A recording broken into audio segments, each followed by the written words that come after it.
Structural unemployment, ह्यालाच रचनात्मकही म्हणू शकता, संरचनात्मक, रचनात्मक. स्ट्रक्चरल अनएम्प्लॉयमेंट, रचना, संरचना, स्ट्रक्चर कशाचं? देशाचं, अर्थव्यवस्थेचं. आणि मग एखादी अर्थव्यवस्था, देश हा असा आहे की जिथं गुंतवणुकीचं प्रमाण कमी आहे, औद्योगिकरणाचं प्रमाण काय आहे? कमी आहे. तो देश विकसित नाही, म्हणजे बऱ्यापैकी त्याचे वैशिष्ट्य अविकसित किंवा विकसनशील आपल्याला पाहायला मिळतात. मग अशा देशामध्ये पायाभूत सुविधेचा दर्जा कसा असेल? कमी असेल. बघितलं का काल? पायाभूत सुविधा दर्जा कमी असल्यामुळे गुंतवणूक, औद्योगिकरण. बर, इथं जर औद्योगिकरण कमी असेल तर रोजगार निर्मिती, म्हणजेच या देशामध्ये काय जास्त असेल? मग ह्याच बेरोजगारीला काय म्हणायचं? संरचनात्मक बेरोजगारी. क्लिअर? बर, इथं सगळ्यात महत्वाचा रोल हा येतो. हे सगळं जे आपण इथं बघतोय, या देशाची संरचना जी अशी झाली आहे किंवा ह्याच्यातून काही सकारात्मक चांगल्या गोष्टी बदलू शकतात, कोण बदलू शकतं? गव्हर्नमेंट. बरोबर.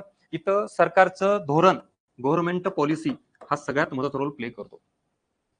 म्हणजे सरकारच्या धोरणामुळे, सरकारच्या एकूण पॉलिसीमुळे, त्याच्या इम्प्लिमेंटमुळे देशाची संरचना अशी झाली आहे की जी आता आपण वैशिष्ट्य बघितले. आणि त्याच्यामुळे काय निर्माण झाली? बेरोजगारी. तर काय म्हणायचं?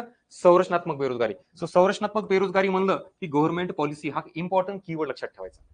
सरकारच्या धोरणात झालेला बदल किंवा सरकारच्या धोरणामुळे दोन अँगल, एकतर आहे ते एक्झिस्टिंग धोरण चुकीचं आहे किंवा सरकारने एखादं नवीन धोरण अडॅप्ट केलं, जसं की आपण एलपीजी पॉलिसी वालं नवीन स्वीकारलं होतं ना. असे दोन रिझन आहेत. एकतर जे चालू आहे ते सरकारचं धोरण चुकीचं आहे, म्हणून गुंतवणूक नाही, औद्योगिकरण नाही आणि बेरोजगारी जास्त आहे. नाही तर सरकारने आता नव्याने काहीतरी निर्णय घेतला, आपण आता हे बदलू सगळं, त्याच्यामुळेही नकारात्मक परिणाम पडतो आणि काय निर्माण होते? बेरोजगारी निर्माण होते. तर काय म्हणायचं? संरचना. कारण एकूण देशाची रचना, स्ट्रक्चर हे कशामुळे ठरतं आणि त्याचा परिणाम काय दिसून येतो? मग ही बेरोजगारी.